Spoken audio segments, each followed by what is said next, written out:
It's no secret there is growing anger at the entire political system, and that includes the media. I think it's the sensationalism the media puts forward and the fear mongering that it puts out there, and we focus on the extremes.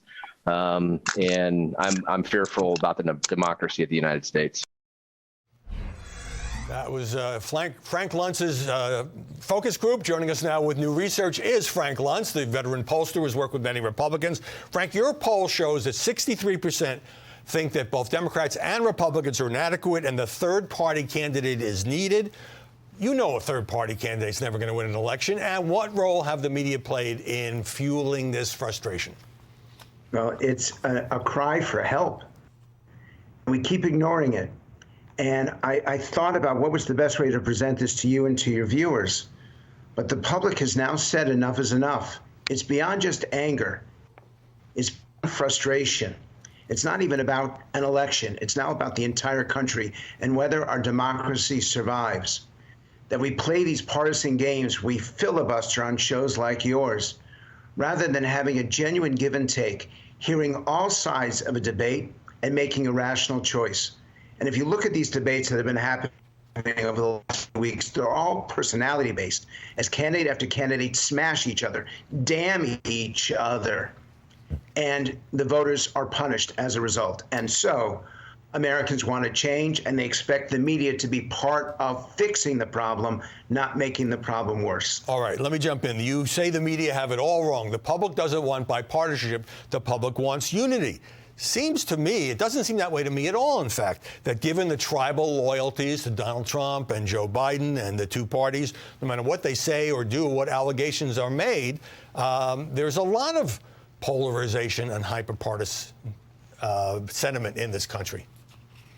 Yes, and it's significant, but that's the 15% on the left and the 15% on the right. And the fact is that the rest of the country is looking at this and is saying, what's going on with our country? Why do we have people who are leading these political parties that seem to be filled with hate and scorn? You had the current president saying, shut up, in a debate. You had the previous president speaking over his challenger, not even giving him a chance to be heard.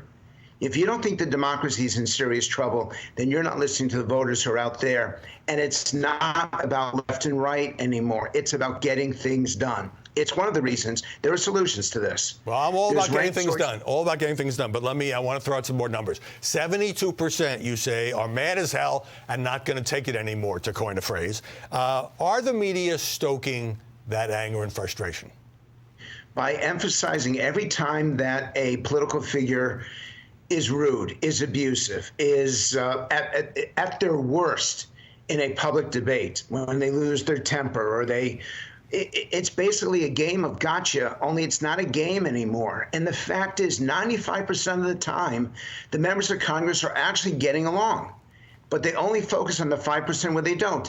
The news networks put on the most extreme people who offer the most vicious criticism, and it's having this poisonous, toxic effect. And therefore, I want to emphasize— should the most vicious criticism be ignored, or is this part of how the candidates or the politicians break through, and they know that, so they act in more inflammatory ways? That's the correct question. You just gave the answer. You are 100% correct. But Howie, are we going to stop? Are we going to try to get control of this? And I blame the Republicans who denied the election in 2020 because all the evidence in every state has shown that Joe Biden was elected. And I blame the Democrats in these states who talk about voter suppression. The biggest example of an election denier is actually Stacey Abrams, a Democrat, running for governor a second time after losing 4 years ago.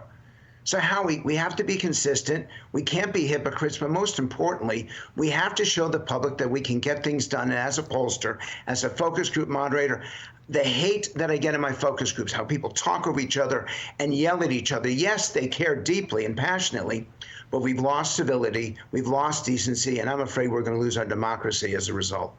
Well, just one more number, that 72% say the problem is the politicians and the people running for office. But that's what we have to cover. And you seem to think personality shouldn't matter. It's always mattered in politics. Just briefly. but there's a way to make it work, and that's why ranked choice voting is so essential. Give people a greater say in their vote, making primaries nonpartisan, opening up the system so you're not always electing the far left and the far right. That's how you bring change, and that's how you start to hear about the issues, the results, and the things that really matter to most people watching this morning. All right, Frank Luntz in Los Angeles, thanks very much for joining us this Sunday. Thank you. Still to come, a leak to the LA Times prompts a high-level political resignation over utterly racist talk.